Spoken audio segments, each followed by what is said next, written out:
let's talk Arsenal and their first six, because they're going to want to be competitive from the off. Yeah. Manchester United away, opening weekend of the season, Super Sunday. That's a huge way to start the season. Yeah, it's a big game. There will be pressure on Mikel Arteta. As I said, they need to do a bit of business, quite a bit of business to be fair, but that is a tough game. To go to Old Trafford against Ruben Amorim's team who weren't good last season, who have to be better this season, Man United. But yeah, there's some tough fixtures, but as Bashir Humphreys just said there's no easy games in the Premier League. That's why it's the best league in the world, because we have the best teams in the world, we have the best managers, we have the best players in the world, so it's always going to be difficult. But the fixture list is not too bad, but look, Leeds will be tough as well, so there is, and then you've got Liverpool. Now, in actual fact, that is very tough. That's three away games. Let me tell you, that is probably the hardest one that's come out. I would say that's the hardest one, because I didn't see Man City in there, Newcastle, Forest as well, who had a good season, Liverpool, and they'll probably expect to get something from Leeds, but Leeds will be a difficult game as well. So that's the hardest. I bet Mikel Arteta was thinking, thanks whoever drew that out, because that ain't helped me one bit. It's just that, yeah, those first three away games couldn't be that much more difficult, really.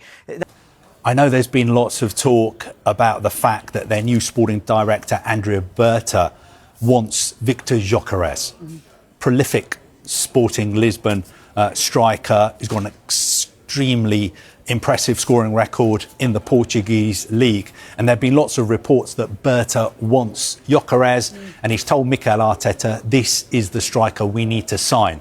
Now, my information is that they haven't yet narrowed it down to one name, which means that somebody like RB Leipzig's Benjamin Sesko is still very much on their radar as well. But what I can tell you is that Mikel Arteta will be seriously backed in the transfer market this summer.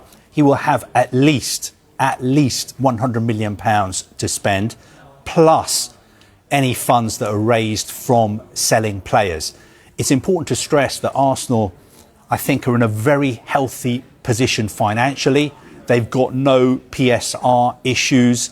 They realise, obviously, that finishing second is not good enough for their fans. They want to back Mikel Arteta so they can win a major trophy next season.